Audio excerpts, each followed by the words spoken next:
Hello again. Plastic water stretches forever.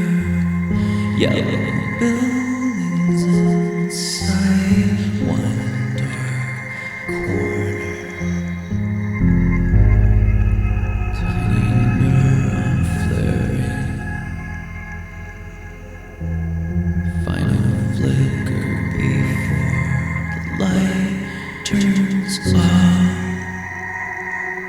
Cat keeps smiling.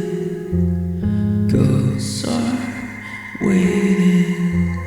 Purify everything. All beyond saving. Could you be a monster? One who in the end turned the light off.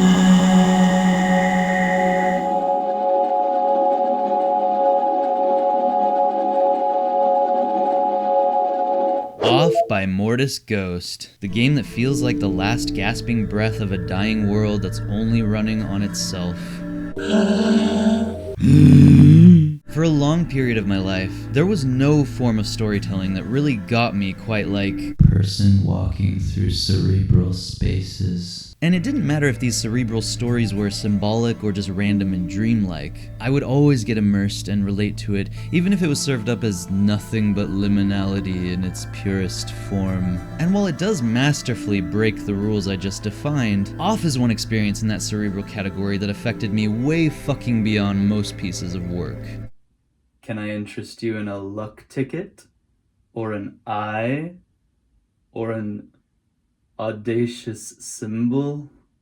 I believe that these floating blocks correspond in some way or another to the symbols you see before you on the wall. Well, no shit, Catface. You mean the puzzle with 4 blocks in the room that says 1, 2, 3, 4 on the wall? You think I'm dumb? I shouldn't have called you Catface, I'm so sorry. Catface, he's got a big cat's face. He's got the body of a cat and the face of a cat. It must be mentioned that among the throes of surreal, goofy, Earthbound-esque pieces of art, Off shares a throne alongside the RPG Maker classic Yume Nikki, also an incredibly strange dreamlike game, but totally different. Yume Nikki is pure haunting dreamlike ambience. Off is unconventional storytelling to the most out-of-bounds fucking degree of unconventional. They both influence the even more mainstream popular but still very experimental title Undertale, and I honestly don't think any RPG Maker game of that time comes even close to reaching the creative transcendent pedestal those two games sit upon. Meow.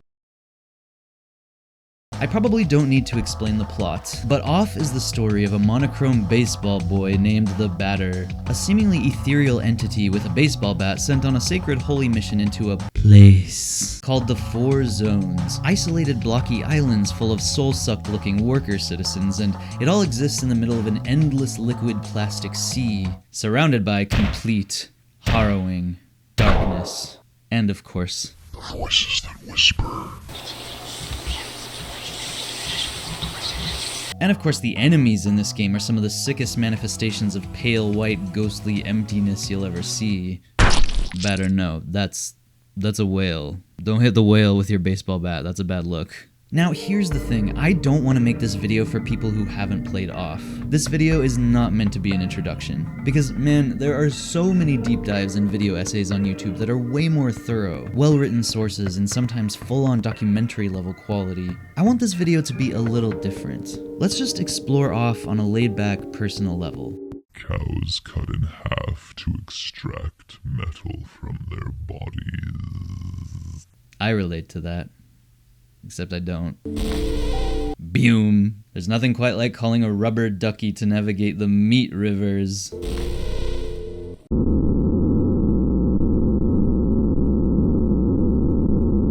Boom! So warning, if you've never played Off, stop watching here, there will be spoilers. I'm gonna talk about it as if you've already played the game. If you haven't played it and you like games like this, go play Off right now! You can play the old one for free if you can find it, but there's also a new remaster with extra animations and stuff. Oh my god, go play Off, what are you even doing? You could be playing Off right now! End of warning. When I first experienced Off, long before I knew any of the theories people had about it, it always made me think of bureaucratic capitalism sinking the world like the Titanic, with all the exhausted dying workers obsessed with productivity just for the sake of manufacturing plastic, meat, sugar, smoke, and having weekends at the one solitary amusement park.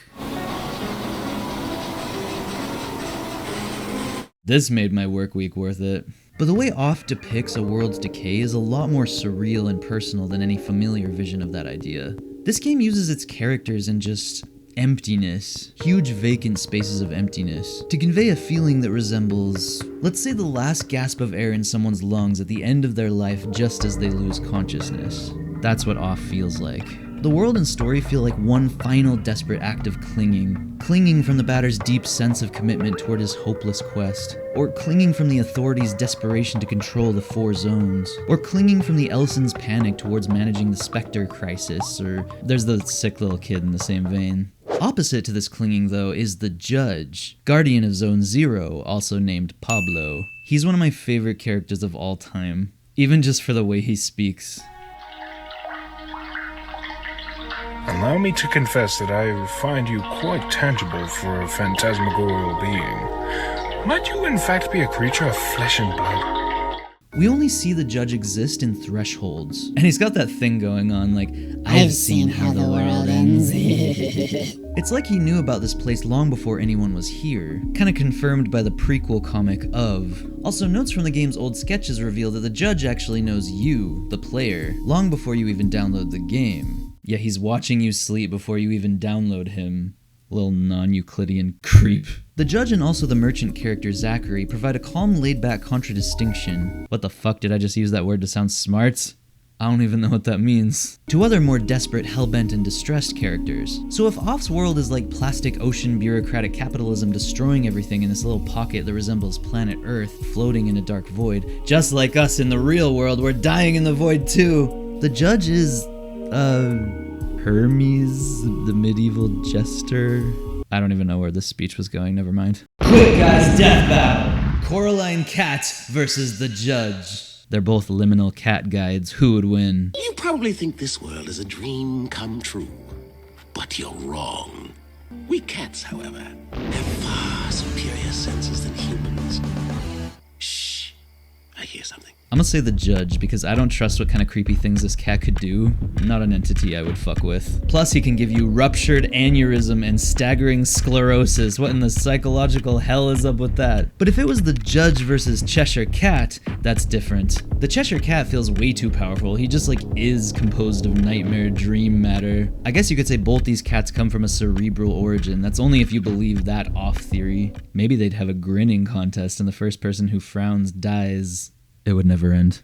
Alright, how about this? I'm going to talk about each consecutive zone in the game from beginning to end, but elephant in the room first, how does the new remaster compare to the original free version of Off? The new remaster that came out in 2020 whenever, I have mixed but very accepting feelings. I think it's very much worth the current price of $14.99. I mean, Off is so original and one of a kind, you could argue it's worth more money than that. And they added whole new sections to the game. New secret bosses, new prequel comic if you bought the game boxed. Super weird to see Off in box form, by the way, what the hell. Brand new art, a whole new soundtrack, artsy borders, and more. But something that made Off special and surreal, just like Yume Nikki, was that it was free software you could download on the internet. That made it feel less commercial and instead more mysterious. It's a game with such a peculiar tone that touches upon industrial meaninglessness, toxic consumptions of substances mass-produced, and the biggest issue to grapple with is the differing music. The new remix soundtrack is really awesome, with some very immersive moments of ethereal ambient music that I loved, and also battle music that doesn't give me a goddamn migraine. Make it stop, it's giving me ruptured aneurysm. It's giving me bipolar mania with no prescription, no refills of lithium carbonate for you. But that's the problem. Pepper Steak, even though you could say it's annoying or stressful, that old battle theme, it's so authentically bizarre and iconic. And that's what the remaster loses. Some of the OG music's sense of pure weird. I was bummed out that the new game didn't have that drippy water pouring sound in Zone 0.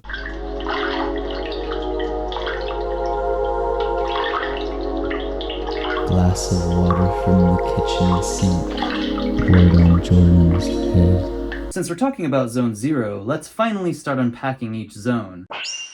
By the way, do you like all these masks I made for the video? It was a pain in the ass. I hate cutting out cardboard.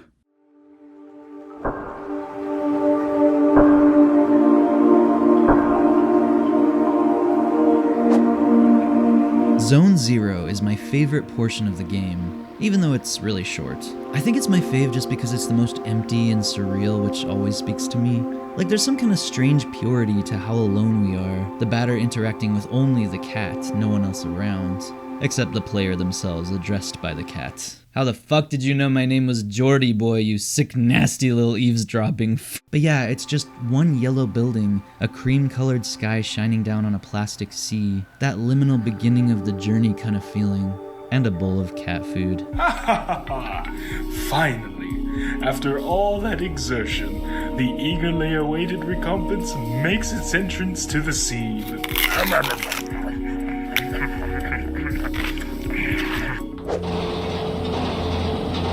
The next area, Zone 1, of course, introduces us to the tram car, the scary tall angry guy, Dedan, the first mention of a queen existing in this realm, Zachary the meta merchant, these ethereal rings that don't even talk but serve as the batter's only sidekicks in battle, the trippy atmosphere of standing in a dark purple building while it's raining outside.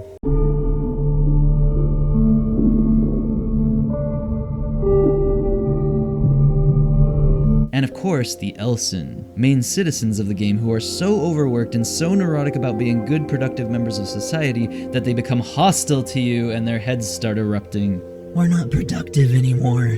If I don't work, who will?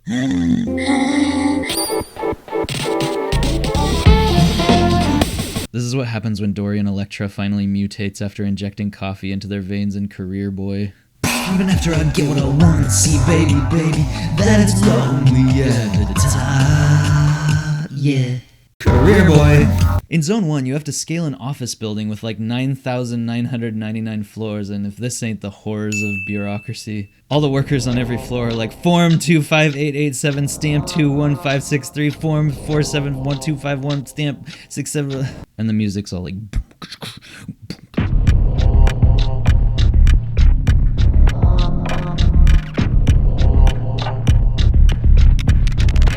Then it's on to Dedan as the first boss, and I find him to be an intensely memorable character.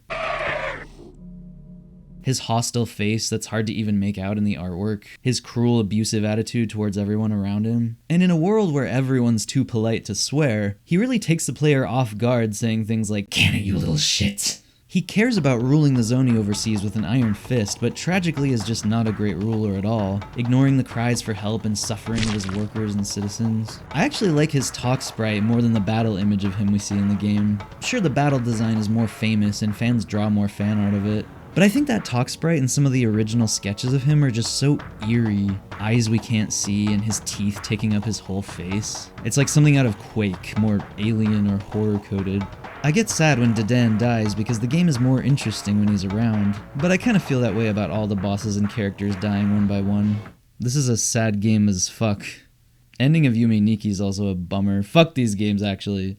On to Zone 2, the one solitary city in this plastic abyss that goes by the name Bismarck. It is a very funny name to have to say in a video.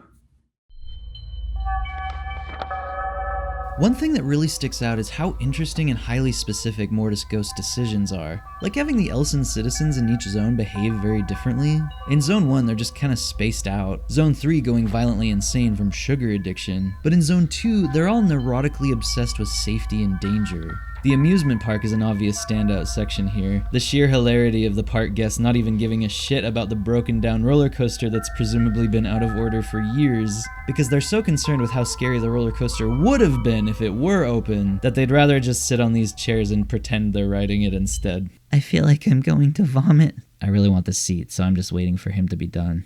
Also, I love that even though the roller coaster's been closed for ages, when you sneak in, there's still a guy that's just been sitting here operating the kiosk this whole time. How did he not starve to death all these years? What if the whole plot was just to rescue this man from this kiosk prison? Anyway, meanwhile in Zone 2... That bird fucking killed that guy's brother!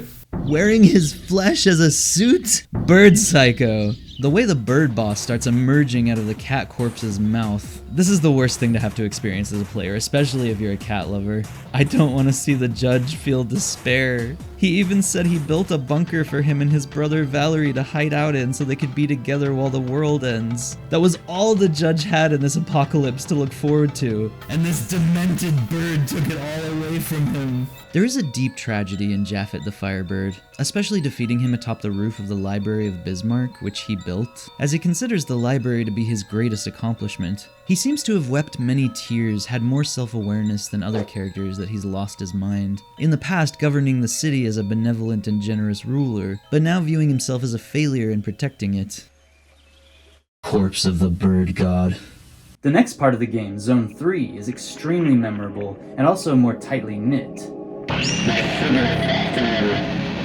Of cannibalistic practice procedures.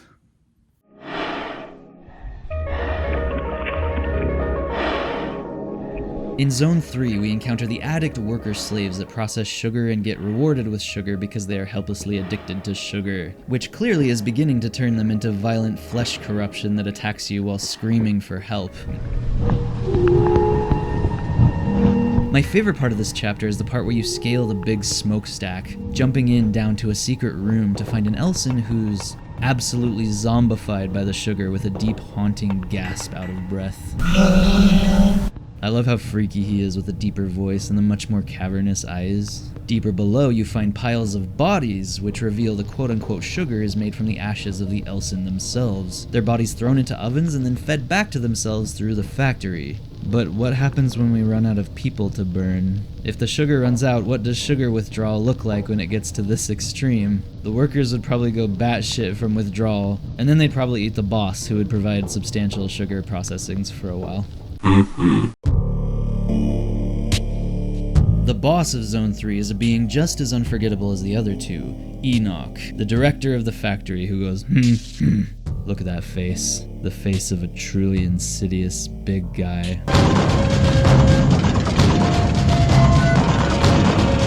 Why are you running a cannibal factory, Mr. Bossman? What makes this so memorable is the way he chases you throughout the final twists and turns of the factory, eventually erupting from the pipes and floors of the train station to fight you as a behemoth taking up the entire screen, with this altered perspective showing the batter in his rings from behind. Dead, Mr. Bossman. Then before the final area, the room, we have the option to revisit the zones we've already cleared, just to see what the batter has done to them. The quiet, chilling experiences of walking through white, desolate wastelands of the places you just visited before, which once contained people and life, is harrowing. First of all, because you hear sounds of some madman banging on a wall and going, ah!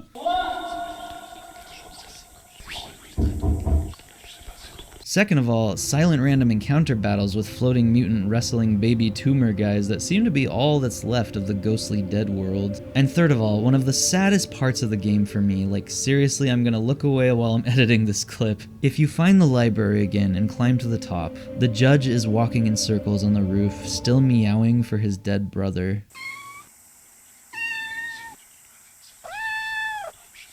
I'm gonna quit the game and go kill myself now. The new remaster of OFF introduces a few hidden boss battles, which are so brutally difficult I'd rather steal footage from YouTube channels than fight them. The game did already have Sugar, a secret boss battle hidden in the judge's bunker in Zone 0. I guess she was pals with the judge if she was gonna party with the two cats down in this bunker with sugar piles everywhere, a bunch of fucking cracked out weirdos. It was interesting that she mentioned knowing Zachary as she died, and curious just how little we ever got to know about her. But the new bosses, the designs are hit and miss. Like, what is this Disney Channel looking ass lion? The attacks and the music are trippy and badass though, and it's nice to have some ancient spiritual references that aren't just biblical, which this game is full of. These guys are based on the Zodiac, and while the game does borrow a lot of biblical symbolism too, it also pulls from alchemy, Gnosticism, even influences of folk religion. The game is meant to be far more vague and all over the place than just solely being like, everything is Jesus. The final area of the game, the room, is where the narrative starts to contort itself inside out.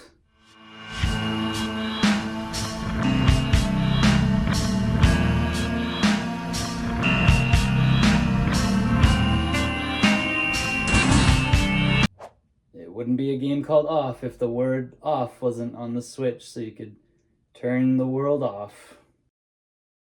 The Room is a place of out-of-sync narrative chapters, corridors of walking shadows, dreamlike flashbacks to the beginning of the creation of the world, a climactic boss battle with the queen who oversees that world, and then, of course, the killing of the sick innocent child by way of baseball bat to the skull. The moment where the batter walks into the bedroom to find the diseased child Hugo is so painful. Hugo seems to be an important source or link to this world's existence itself, but the batter walks in and says, "I'm here," and you know something's wrong. For a minute you think he's going to save the child, or even just kneel down and comfort him. But then the batter starts swinging his fucking baseball bat around the little kid's cranium like a murderous lunatic. Hugo says, "I'm afraid of the dark," as he dies. Also gotta say, I love the queen's whispers when you're fighting her. "You've been wrong since the beginning. No dessert for you."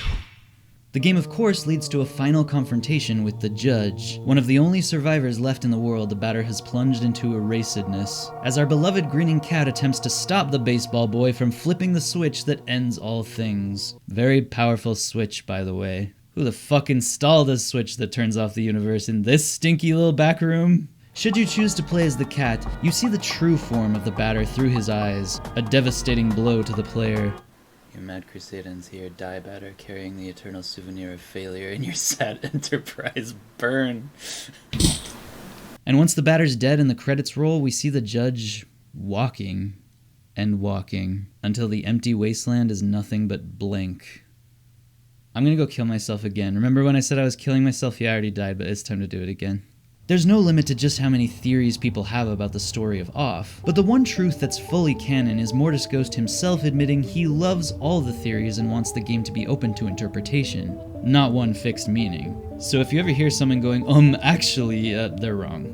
This is confirmation that the game is meant to be vague and different for everyone. Though it can't be ignored, it does have a story with highly specific details. It seems to be confirmed the batter was meant to be a symbol of Hugo's death, perhaps a merciful end, but not necessarily his dad, which a lot of fans seem to think. Which isn't to say the dad theory isn't a valid one if Mortis Ghost likes people to have multiple theories. These original intent claims also suggest the world was in fact more cerebral and open to interpretation, with the zones themselves even possibly being based on emotions. I tend to prefer the interpretation that this is all like the final brain cell of a child dying from cancer or something, the batter being the father figure fighting to pull the plug and put him out of his misery, and the queen being the mother trying desperately to keep him alive. I also prefer the literal interpretation, like this is truly the end of the world and reality is just folding in on itself after the last apocalypse, where we see the three guardians, the queen and Hugo, attempting to rebuild from. Seeing the way that reddish wasteland looked, it seems the batter's white apocalypse is far more extreme, something that can never be undone. Or is it a simulation? Is the player the villain, continuing to destroy the world just for the sake of completion, even when warned not to? If nothing else, Off is clearly a game about losing oneself. Almost every character loses themselves in the process of holding on to what they believe in. The batter, the queen, Dedan, the Elson, all of them. 10 years ago, I promised I'd make a video on Off, but for a long time I didn't feel able to make videos like this until I got on medication for my own illness inflicting serious mental degeneration. Now that the meds are helping, I plan to make many more videos just like this from here on out. But something I had realized every time I tried making one for Off, whether on meds or not, is that I didn't really want to write a video about Off at all. Instead, I usually prefer to tell people, just go play it. It is a game unlike any other. No words I could say would do it justice. If you can handle some repetitive old-school RPG gameplay tedium, the feeling this game conjures is indescribable, like a weird, haunting, goofy, avant-garde little end-of-the-world odyssey that will forever become etched into your memory. Off is the blind spots in your own morality, your rigid self-image. Off is the existential horror of being alive in a vacuum. Off is the vacant stare in your eyes as the industrial system sucks itself dry. Off is the last lucid dream you have before it all goes dark. Or white. And then Pablo just keeps walking. I hope you find someone out there, Pablo. Meow!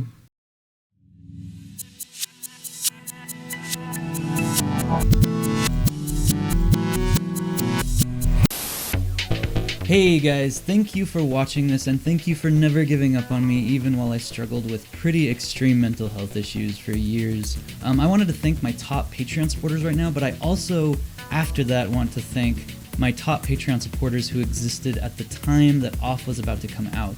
I'm just reading down the list from the Yume Nikki video when I do that, so I might miss some people. Patreon's kind of hard to navigate with lists like that. So if I missed you, just let me know on Patreon, because I would love to shout you out in some video. One of these videos, I don't know. Anyway, my current top Patreon supporters are Xantippy Pink, Jerome Sankara, Mega Nature, Irinor, Nader Kicks, Dido, Lux Alpaca, Naglfar Dreams, Sly Blue, Brandon Mysek, Adventure Ted, J. Andy Wise, Caliburn, Rocket Rifter, Dave Gertz, Sunny Grimm, Blink99, A Large Moth, Goneko, Talon Creations, Dr. Shaky Jones, Lauvi, you'll have to tell me how to say that one, and Nyx Noxious. Also Breezy Machina and Sunny Grimm, who just joined in time. As for past top patrons who are supporting up until this video was promised years ago, and some of these will be repeat names just because I'm reading through the list, but I want to thank WanderGirl108, Conley Lund, Xantippy Pink, Devin Jordan, Knox Izzy, Jacob Penny Herman, 7th Symphony, Genocide Lenny, Tens the Rabbits, Daxton Morris, Jerome Kiryu, Delta Delis, Jacinta Grando, Autumn Ann, Winged Immortal, Blair the Beast, Vod, Damon Smith, Jordan S. and Neil W., Dirk Call, Elliot Cancel, Bragg Scorches the Earth, Chaotical Gaming, Nick Romatowski, Nazi Zombie Lord. This person has clarified to me that they are not a zombie, that's just been their username for a long time. Nicholas Phelps, Mr. Spooky, Star Gigs, Zach Nates, Train Pass, Benjamin Schmidt, Alex Spears, Alia, Cal Tuma, Modest Psycho, Corbin, David Ortega, Akira, Simon Sarah Hold, Vitor Laskowski, Salad Master, Tracy Preston, Renee Alicia, Reem Cell, Little Miss No Name, Magnificent Malevolence, Hoodoo Hoodlum, the DM38, Neil, Ninja Pizza Cat, Maraoki, and no, I guess that's it. You've been wrong since the beginning. No dessert for you.